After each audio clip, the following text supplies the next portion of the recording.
Hi, this is Claire, and this is my report on Gathering Blue. The main character of the science fiction novel Gathering Blue by Lewis Lowry is Kira. Kira lives in a world deprived of all modern technology. The world is full of mistrust and secrets. One thing the main character must show is kindness. Here is how. This story is a bit of a mystery. It begins with young Kira standing over her mother's grave. Kira's mother died of a sudden fatal illness.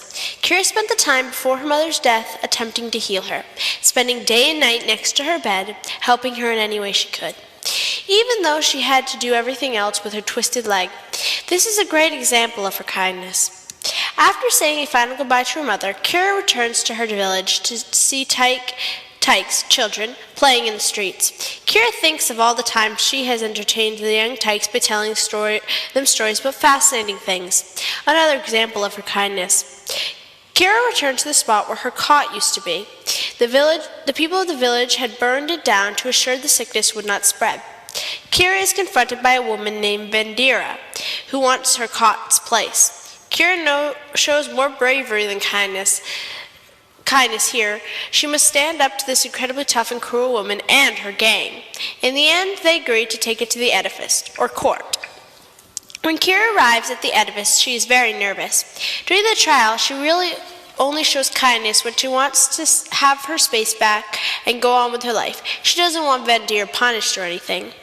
When the council decides a verdict, it is that Kira will come to live at the edifice, and she will fix the legendary singer's robe, a job her mother once did.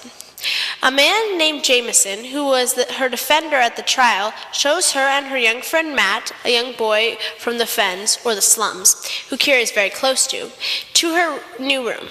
Kira shows kindness here by being very polite, even though she is nervous, and offering to Matt a chance to stay with her. He declines. Kira stays polite to everyone at the council. In order to do her new job, she must go to a dyer named Bella, who teaches her to dye cloth. She takes Matt with her and is kind to him along the way. Once she arrives, she is friendly and very kind to Annabella, even though Kira is struggling to learn the dyeing. When Kira returns to the council, she meets Thomas, a carver who lives there with her.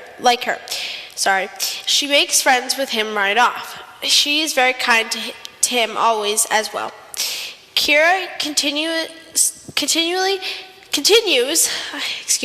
to live happily at the council, going to Annabella's house and working on the road.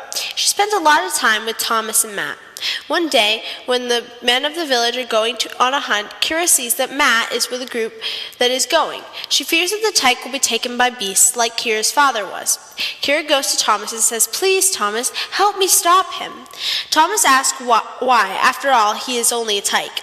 So Kira tells him that Matt is her friend. They take Matt back to her room and make him take a bath. I think this shows Kira is very kind. Life goes on well for a while till Thomas, Matt, and Kira discover a small tyke is being kept on the floor below. Her name is Jo, and she's being forced to learn the special song because she is a great singer. Kira and Thomas risk a lot so that they can help Jo. Both keep her company and safe. I think this also shows her kindness. The last real example of Kira's kindness is when she has an amazing opportunity to go and live with her father she thought was dead. Kira really wants to, but she says no because she wants to stay and change things. She wants to make them better, happier, safer. We never know what happens, but we hope she could.